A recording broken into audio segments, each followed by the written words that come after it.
A Ecovias, concessionária que administra o sistema Anchieta Imigrantes, confessou ao Ministério Público de São Paulo.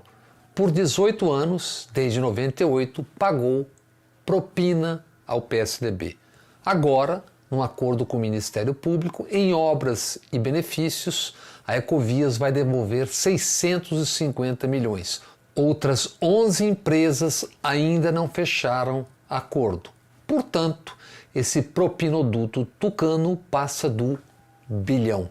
E foi essa gente, associada à quadrilha de Eduardo Cunha e seus milhões de cunhas, que comandou o impeachment de Dilma, contra quem até hoje não se mostrou ter R$1 ilegal em qualquer conta, secreta ou não.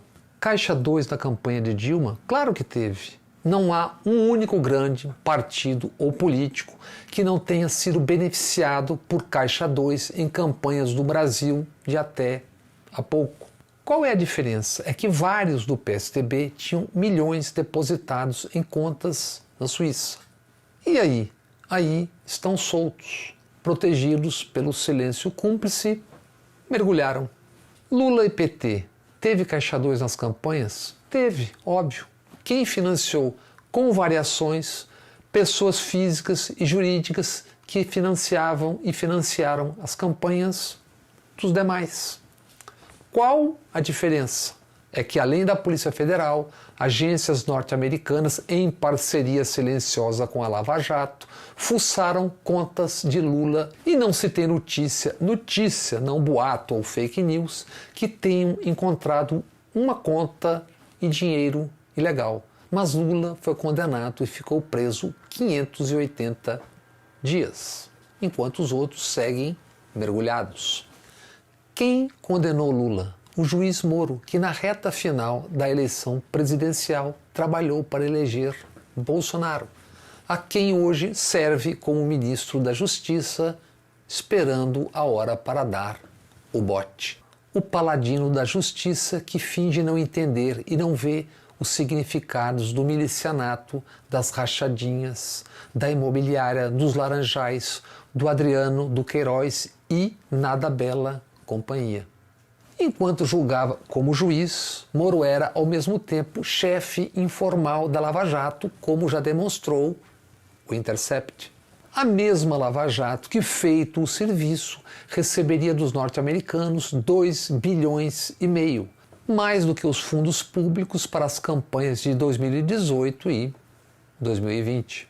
Para que esses bilhões? Para uma fundação que, em resumo, treinaria cidadãos para uma campanha ou campanhas contra a corrupção. Na real, bilhões para o projeto de poder de Moro, Dallagnol e assemelhados. E foi essa gente que por anos disse e deixou de dizer quem era e quem não era corrupto, tendo, entre outros e outras, a TV Globo como porta-voz. TV com afiliados, associados como Henrique Eduardo Alves, Sarney, Collor, Coelho, ACM, desde o original, entre muitos, todos sempre deitando falação sobre corrupção alheia. Foram ou ainda são parceiros de emissoras as famílias Romero Jucá, Lobão, Jader Barbalho, Agripino Maia e muitos mais, todos pontificando sobre corrupção sempre, a alheia. A propósito, o repórter Jamil Chad relata no UOL: na terça-feira, o Departamento de Estado norte-americano indiciou 2 executivos do futebol, Carlos Martinez e Hernan Lopes, ex-representantes da Fox, pagaram propina pelos direitos de transmissão das eliminatórias e Libertadores. Em um trecho, a Procuradoria informa: transferências de 2 milhões de dólares saíram das contas da emissora brasileira A, uma entidade conhecida do júri. O nome da emissora foi mantido em sigilo, informa Jamil Chad, que, no entanto, acrescentou: em 2017, entre as 6 citadas diante do júri do Tribunal de Nova York estava a TV Globo, citada por Alejandro Burzaco, junto a, entre outras, Televisa, Fox e Mídia Pro. Se prestassem a atenção a algo além de delírios sobre o comunismo da Globo, Veja, Folha, etc., adeptos de Bolsonaro vibrariam com essa informação. Então, durante a vibração, seria preciso lembrá-los. A emissora parça do presidente é a Record, da Igreja Universal, do Bispo Macedo. Desce o pano e rápido. Não sem antes lembrar. Por décadas foram covardes governos todos que concederam e permitiram exploração da fé e da violência nos meios de comunicação. Foi assim que, de maneira irresponsável e irracional, pavimentaram a ascensão das bancadas da Bíblia e da bala. Consequências: país afora, trogloditas se elegendo, usando rádios e TVs, e nos legislativos defendendo ainda mais armas e mais violência, e o estupro do Estado laico. Agora, em meio à pandemia, rompem o necessário, imprescindível isolamento, estimulados pelo evangélico Bolsonaro e vendedores da fé. Agrupam-se nas ruas para orar. Até no Parque Dom Pedro, o povo tá orando.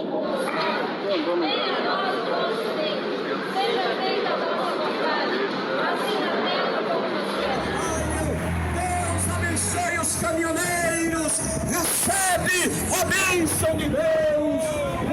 O povo clamando a Deus.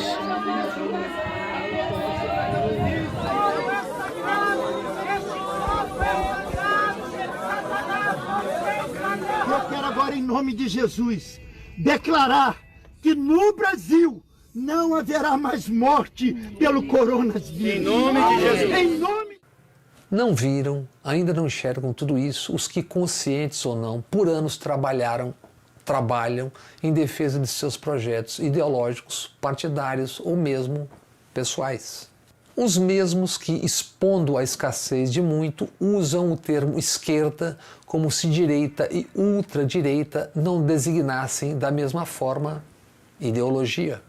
Anos de picaretagem midiática, de gente que hoje se diz democrata, legalista, adversários de Bolsonaro, quando não passam de oportunistas.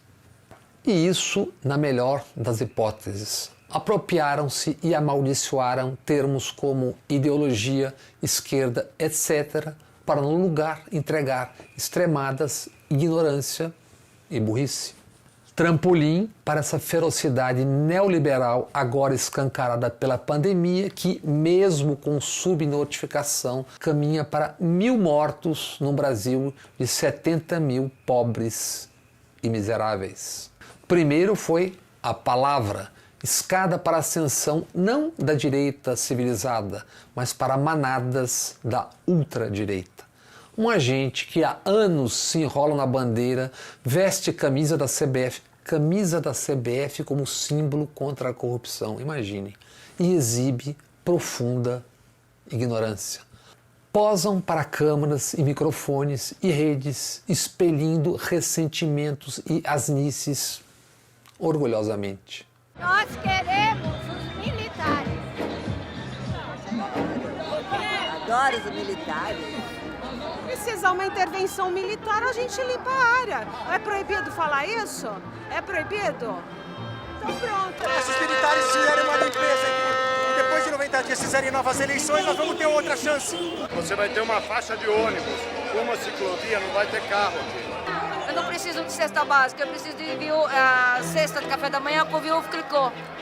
Aqui é a galera do coronavírus! Todo mundo pegando coronavírus aqui na chuva. Depois que a gente pegar esse coronavírus, a gente vai esperar para todo mundo que ficou dentro de casa.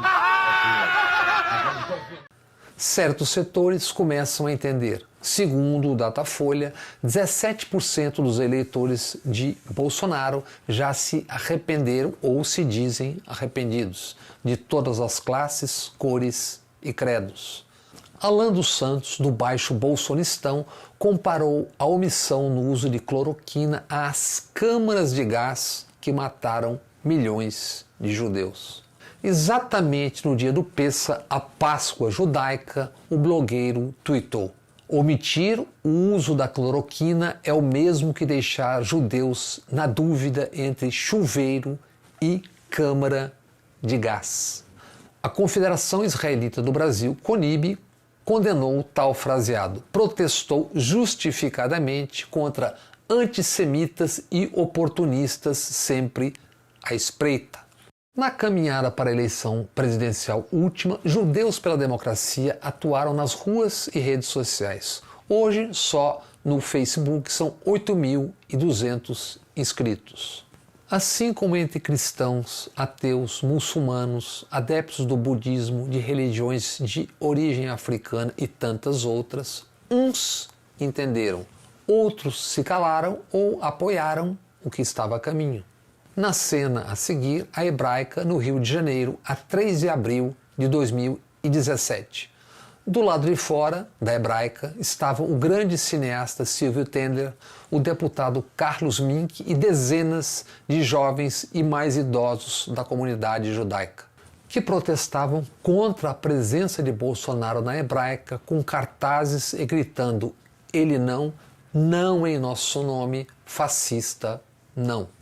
Mink falou sobre o principal. Não é só questão política, ideológica, é um tapa na cara de todos os democratas, daqueles que tiveram algum amigo torturado, algum parente que morreu nos fornos crematórios. Não é uma questão só política, só ideológica. É um tapa na cara de todos os democratas, de todos aqueles que tiveram algum amigo torturado, que tiveram algum parente que morreu nos fornos crematórios. Já dentro da Hebraica, outras 300 pessoas ouviram o homem que segue defendendo o torturador Brilhante Ustra, que já defendeu matar 30 mil numa guerra civil. O homem que já usou estupro como arma para agredir uma mulher. Ouviram Bolsonaro agredir quilombolas e afrodescendentes que, disse ele, pesam no mínimo 7 arrobas e não servem nem para procriação. Eu fui num quilombola em Eldorado Paulista. Olha, o afrodescendente mais leve lá pesava 7 arrobas. Não fazem nada. Eu acho que nem para procriadores serve mais. Ouviram e viram Bolsonaro dizer: quando dei uma fraquejada, nasceu uma filha mulher. Eu fui com meus 3 filhos. Ah, foram 4, outro foi também, foram 4. Eu tenho um quinto também. O quinto eu dei uma fraquejada, né? Foram 4 homens, a quinta deu uma fraquejada, veio uma mulher. Ou japonês não pede esmola porque é uma raça que tem vergonha na cara. Alguém já viu um japonês pedindo esmola por aí? Porque é uma raça que tem vergonha na cara. E gargalharam, aplaudiram, gritaram mito, mito, mito, ou se calaram diante do que ouviam e viam. E tentaram expulsar uma mulher, a documentarista Ieda Rosenfeld, que protestava e continuou na Hebraica até tudo aquilo acabar. À saída, Ieda disse tudo que deve ser dito. Bolsonaro falando que não tem que ter quilombola, que não tem que ter área de indígena, 300 judeus cegos aplaudindo-se de pé, quiseram me tirar de lá, não conseguiram me tirar de lá, eu estava lá para ver se era verdade tudo que ele fala, e o cara é um imbecil. Eu fui criada na Hebraica, é o berço dos meus avós, é o berço dos meus pais, frequentei todos os eventos, a boate na adolescência, sou Rainha Esther do Monte Sinai, o meu avô é fundador do Monte Sinai, e eu tenho vergonha, eu estou aqui para defender a honra dos meus antepassados, da minha família, que morreu perseguida pelos nazistas, pelos fascistas. Então a gente não pode admitir preconceito contra ninguém. Contra índio, branco, judeu, negro, mulher, homem, gay, porque nós fomos perseguidos. Unidos. E nós temos que ter aprendido alguma coisa com essa história. E Hitler subiu assim na Alemanha.